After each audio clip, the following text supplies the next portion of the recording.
The UK undoubtedly has a good education system, which makes studying in the UK attractive. Ordinarily, people would want to come study in the UK because the education system is very good. The government even encouraged people to come study in the UK. They made it very attractive by allowing international students to come to the UK with their families. They also introduced the post-study work visa that allowed international students to stay back in the UK and work or look for a job after their study. So that really made it very inviting for people to come study in the UK, especially those that are family oriented or those that would want to stay back in the UK after their studies.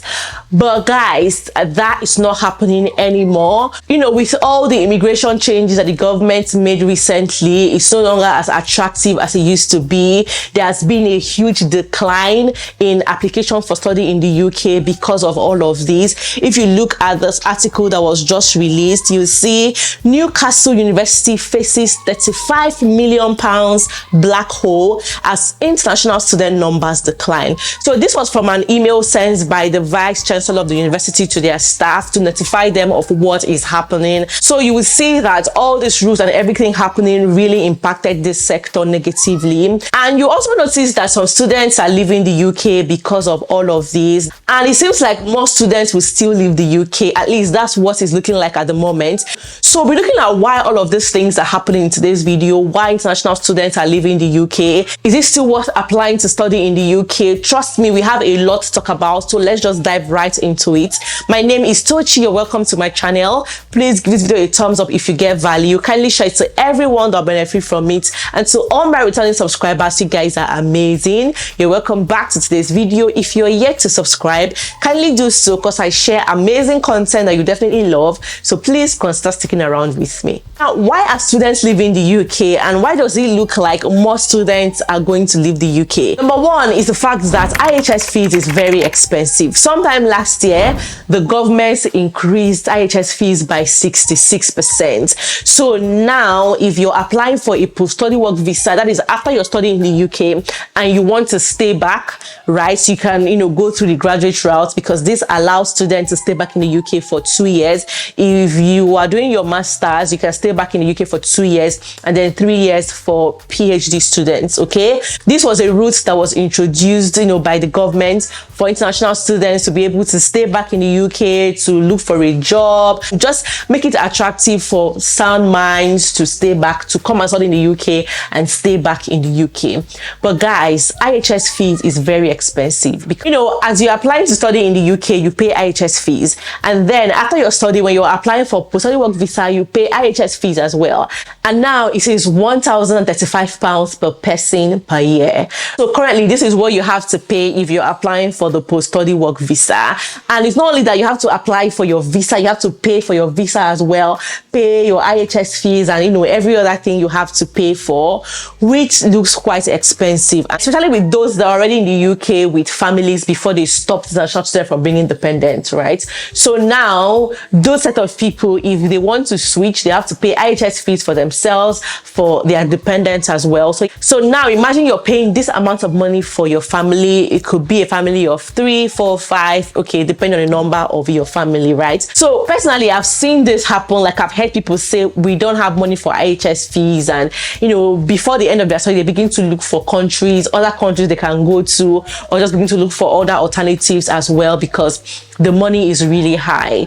And then that is not even a guarantee that you will get a job on the expiration of this your post-study work visa, right? The fact that you're on a post-study work visa does not guarantee anything. You could still stay on the post-study work visa and not switch to a more permanent job that can allow you to stay back in the UK with your family. So it feels like that money is a waste, or that time spent is a waste, because the time spent on a post-study work visa does not count towards your permanent residency, right? I had a friend who stayed on a post-study work visa and couldn't get a job. Luckily for her, she was able to get a job just 1 month, right? It was just 1 month to the end of her post-study work visa. That was when she was able to switch to a skilled worker visa. She was really lucky because she was already, planning to leave the UK. She had already conditioned her mind and said, by the time this post-study work visa expires, if I'm not able to get a job, right, I don't have a choice than to leave the UK. But luckily for her, she did before it expired. So not everybody might be as lucky as she was. So now, obviously, we know that care workers are no longer allowed to move to the UK with dependents. So if you are switching to a care worker visa from a study visa, you can only switch alone. Your family or your children, your dependents cannot switch with you on that visa. You know, care worker visa was really an easy alternative. It didn't require much experience. It didn't require any particular skill or any particular degree or anything like that, right? So it was easier to just switch to a care worker visa from a study visa, switch with your families, and then with time you can now decide to maybe go into a better career path of your choice and all of that. But now that pathway has been closed, has been shut. So most students now are stuck. And most students that had the plan of switching to a care worker visa can no longer do that with their families. So you see that the thing is becoming a bit more tricky. So now we are seeing this play out. We are seeing that some students are just living with their families, some are planning to leave, and it's just not funny anymore for some students who are not able to switch. And to make matters even worse, the government also increased salary threshold for a skilled worker visa to £38,000, almost £39,000. Now, tell me how many new entry-level jobs pay that amount of money? How many companies and organizations actually pay people up to £38,000 or £39,000? You say that it is not realistic, right? So we're just saying that, okay, care workers cannot switch with dependents. Let's look at, skilled worker visa route as well. The salary threshold for a skilled worker visa is quite high. So you see, it looks like the government is just blocking everywhere that could make an international student to stay back in the UK after their study. Even a band 5 nurse with the NHS, their entry salary is not up to £38,000. They pay them way less. So you have to have like the required skills, experience, and dedication and everything to be able to earn a job or get a job that pays you up to that amount of money. And obviously this doesn't come by easily. How many international students can say that they have, the required skills, experience, qualifications that would earn them a job that pays that high? You get what I mean? And some companies are even laying off staff. We just saw that this university just sent email to their staff, warning them. If you read for that, you will see it. A decline in the number of international students at Newcastle University will leave a £35 million shortfall in their budget, according to an email sent to staff.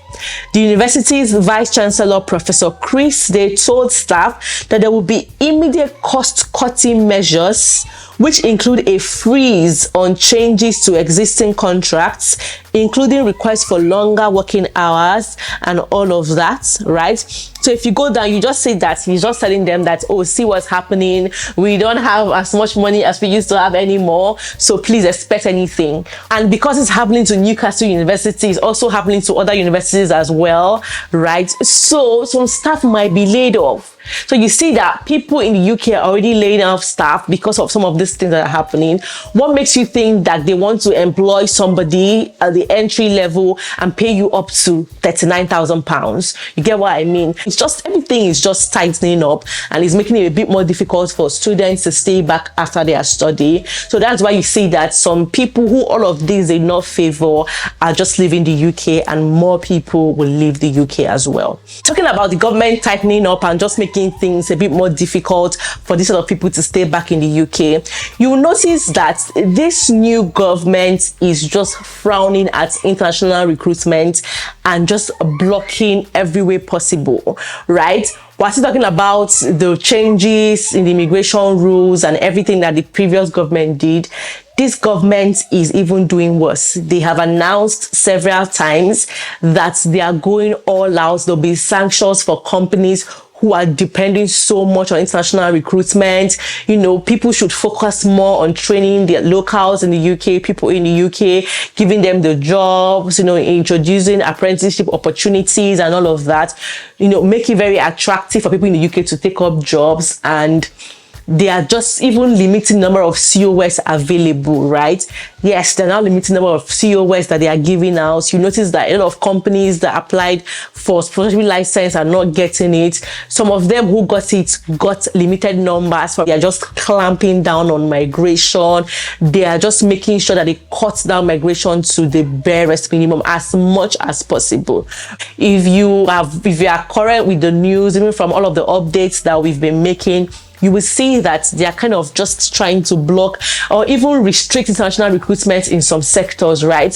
Sectors like IT sector, engineering sector, they have told MAC, that is the Migration Advisory Committee, to look into these sectors to know exactly why these sectors are so dependent on international recruitment and all of that, and to see that it doesn't happen, to say that they don't depend on it anymore. So all of these things are just reducing the chances a student might have to stay back in the UK after their studies. Now finally guys, the high cost of living, it's not even funny anymore.